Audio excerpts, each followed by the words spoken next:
আসসালামু আলাইকুম ওয়া রাহমাতুল্লাহি ওয়া বারাকাতুহু নাহমাদুহু ওয়া নুসাল্লি আলা রাসূলিহিল কারীম আম্মা বা'দ ফাআউযু বিল্লাহি মিনাশ শাইতানির রাজীম ইন্নাস সামআ ওয়াল বাসারা ওয়াল ফুআদা কুল্লু উলাইকা কানা আনহু মাসউলা সাদাকাল্লাহুল মাওলানাল আযীম। সম্মানিত দ্বীনী ভাই ও বন্ধুগণ, আল্লাহ পাক রব্বুল আলামিনের দরবারে অসংখ্য গণিত শুকর এবং সুজুদ যে আল্লাহ রব্বুল আলামিন আমাদেরকে পূর্ণাঙ্গ জীবন বিধান আল্লাহ তাআলা আমাদেরকে দিয়েছেন। প্রিয় দ্বীনী ভাই বন্ধুগণ, একটু উদাহরণ দিয়ে আমার কথা শুরু করতেছি। যে বিষয়টি হলো, রাস্তার মধ্যে যে গাড়িগুলো চলে, প্রত্যেকটা গাড়ি ব্রেক আছে। এই ব্রেক যদি নষ্ট থাকে কিংবা ব্রেক যদি না থাকে, তাহলে গাড়িটা সম্পূর্ণভাবে রাস্তার ভিতর চলা তার জন্য অবশ্যই সেই দুর্ঘটনার ভিতরে সে পতিত হবে এবং দুর্ঘটনা ঘটিয়েই ফেলবে।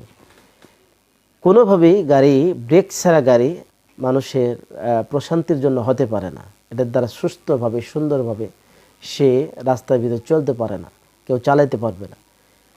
তো আমাদের জীবনের জন্য এই জীবন যে চলতেছে, জীবনটা একটা গাড়ির মতোই। এই জীবনের এই চলন্ত সময়গুলো, এর ভিতরে আল্লাহ পাক রব্বুল আলামিন আমাদের জন্য কিছু ব্রেক দিয়েছেন, যার মাধ্যমে আমাদের জীবনকে নিয়ন্ত্রণ করা, আমাদের বডিকে নিয়ন্ত্রণ করা। রাসূল করিম সাল্লাল্লাহু আলাইহি সাল্লাম অসংখ্য হাদিসে এই বিষয়টি, অর্থাৎ আল্লাহ পাক রব্বুল আলামিন যে সমস্ত হালাল জিনিস দিয়েছেন এগুলো গ্রহণ করা, আর যেগুলো থেকে তিনি নিষেধ করেছেন, হারাম করেছেন, এগুলো থেকে বিরত রাখা, এটি হলো ব্রেক। আল্লাহ পাক রব্বুল আলামিন আমাদেরকে শ্রবণ শক্তি দিয়েছেন, কানের শ্রবণ শক্তিকেও এর নিয়ন্ত্রণ করতে হবে। যেখানে আল্লাহ তাআলা নিষেধ করেছেন সেগুলোর থেকে বিরত রেখে আল্লাহ তাআলা আমাদেরকে দেখার শক্তি দিয়েছেন। এই দেখার শক্তিও নিয়ন্ত্রণ করবে আল্লাহ পাক রব্বুল আলামিন যেটা থেকে, যা দেখতে নিষেধ করেছেন তা থেকে বিরত রেখে। আল্লাহ তাআলা আমাদেরকে বলার শক্তি দিয়েছেন। এই বলার শক্তিতে জবানকেও নিয়ন্ত্রণ করতে হবে, ব্রেক দিতে হবে আল্লাহ তাআলা যে থেকে নিষেধ করেছেন। আল্লাহ তাআলা আমাদেরকে হাতের শক্তি দিয়েছেন, এই হাতের শক্তিকেও আমাদেরকে নিয়ন্ত্রণ করতে হবে আল্লাহ তাআলা যেখান থেকে তিনি নিষেধ করেছেন, যা ধরতে নিষেধ করেছেন, যা করতে নিষেধ করেছেন। আল্লাহ তাআলা আমাদেরকে চলার শক্তি দিয়েছেন, চলার শক্তিকেও নিয়ন্ত্রণ করতে হবে। আল্লাহ পাক রব্বুল আলামিন যা থেকে নিষেধ করেছেন, এই যে নিয়ন্ত্রণ, এটাকেই অর্থাৎ যে থেকে নিষেধ করেছেন হারাম জিনিস থেকে, এগুলোকে নিয়ন্ত্রণ করা, এটাই জীবনের চলন্ত পথের একটা আমাদের জন্য ব্রেক। দেখেন, রাসূল করিম সাল্লাল্লাহু আলাইহি সাল্লাম অসংখ্য হাদিসে এমন অনেক বিষয় দিক নির্দেশনা আমাদেরকে দিয়েছেন। রাসূলুল্লাহ সাল্লাল্লাহু আলাইহি সাল্লাম ছিলেন জাওয়ামিউল কালিম। অল্প কথায় তিনি মানুষদেরকে বিভিন্নভাবে তিনি এমনভাবে বলতেন যে শব্দগুলো ব্যবহার করে এর ভিতরে অনেক অর্থবোধক শব্দ থাকতো। মানুষের দৈনন্দিন জীবনে এই বিষয়টি পরিবর্তনের সামান্য অনেক ছোট ছোট এমন হাদিসগুলো আছে, যার মাধ্যমে মানুষের জীবন পরিবর্তন হয়ে যায়। এমন 4টি হাদিস আপনাদের সামনে উপস্থাপন করব, যার ভিতরে আমাদের জন্য জবানের নিয়ন্ত্রণ, আমাদের নফসের নিয়ন্ত্রণ, আমাদের অপচয় থেকে নিয়ন্ত্রণ এবং নিজেদের আত্মার প্রশান্তির জন্য যে আত্মার প্রশান্তি হবে, এমন কয়েকটি হাদিস, 4টি হাদিস আপনাদের সামনে উপস্থাপন করব, আমাদের জীবনের জন্য অতীব গুরুত্বপূর্ণ। প্রথম নাম্বার, রাসূল করিম সাল্লাল্লাহু আলাইহি সাল্লাম এক হাদিসের ভিতরে, সহিহ বুখারী এবং মুসলিমের ভিতরে আসছে, قال رسول الله صلى الله عليه وسلم من كان يؤمن بالله واليوم الآخر فليقل خيرا أو ليصمت।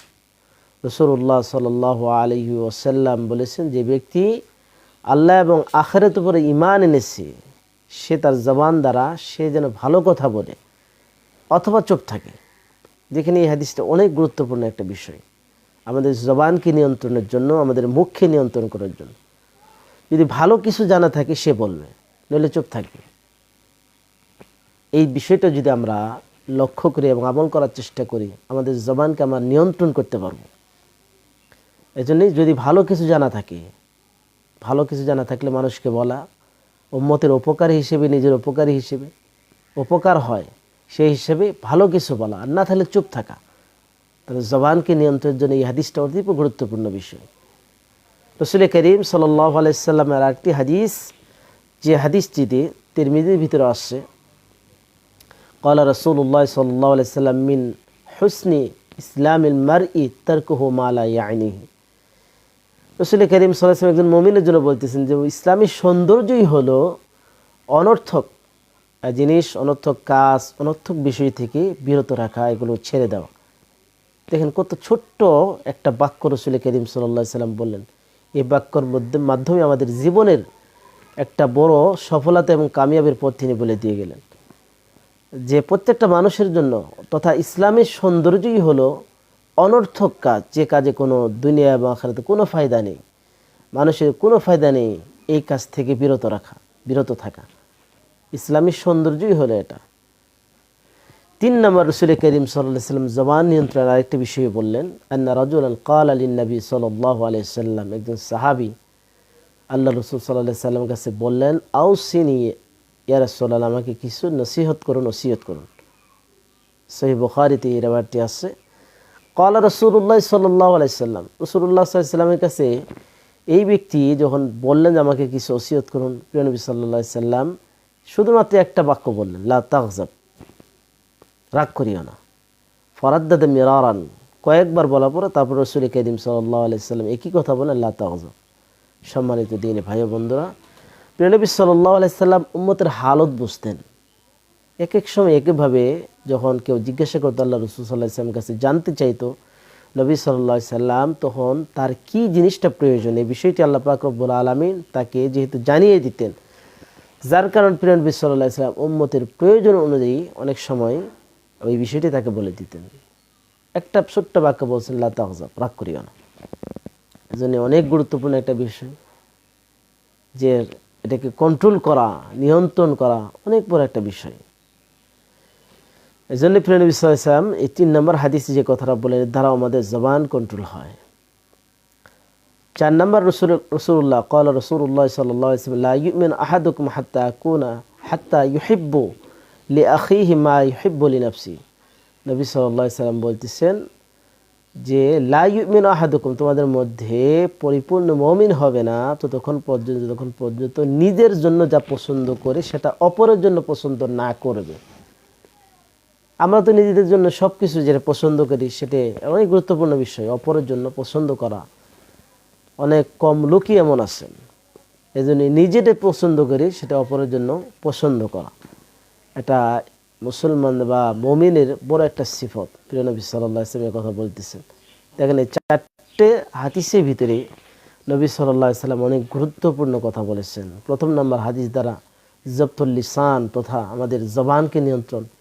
দ্বিতীয় নম্বর হাদিস দ্বারা তরকুল ফুজুল, অনর্থক তথা অপচয় থেকে আল্লাহ রাব্বুল আলামিন যিনি অপচয় নিষেধ করেছেন সে থেকে এই হাদিস দ্বারা তিনি আমাদেরকে বর্ণনা করেছেন নবী সাল্লাল্লাহু আলাইহি ওয়াসাল্লাম। তৃতীয় নম্বর জবতুন নফস, আত্মাকে নিয়ন্ত্রণ, নফসকে নিয়ন্ত্রণের জন্য। তৃতীয় নম্বর রাগ না করা। আর চতুর্থ নম্বর হলো দিলের প্রশান্তি, সালামতুল কলব, যে নিজের জন্য যেটা পছন্দ করি সেটা অপর ভাইয়ের জন্য পছন্দ করা অনেক গুরুত্বপূর্ণ বিষয়। সম্মানিত দিনী ভাই বোন, এই 4টি হাদিসের ভিতরে আমরা আমাদের জীবনকে কন্ট্রোল করার জন্য যদি শুধুমাত্র 4টি হাদিসেও যদি আমরা আমল করার চেষ্টা করি, আমাদের জীবনের অনেক বিষয়ই এখানে কন্ট্রোল হয়ে যাবে। আমরা আমাদের এই জীবন চলার পথের যে একটা ব্রেক আছে, আল্লাহ তাআলা হারাম জিনিস থেকে আমরা বাঁচতে পারবো, আল্লাহ যেখান থেকে নিষেধ করেছেন। আল্লাহ পাক রব্বুল আলামিন আমাদেরকে এই হাদিসগুলোর উপর আমল করার তৌফিক দান করুন, আমিন। আসসালামু আলাইকুম ওয়া রাহমাতুল্লাহি ওয়া বারাকাতুহু।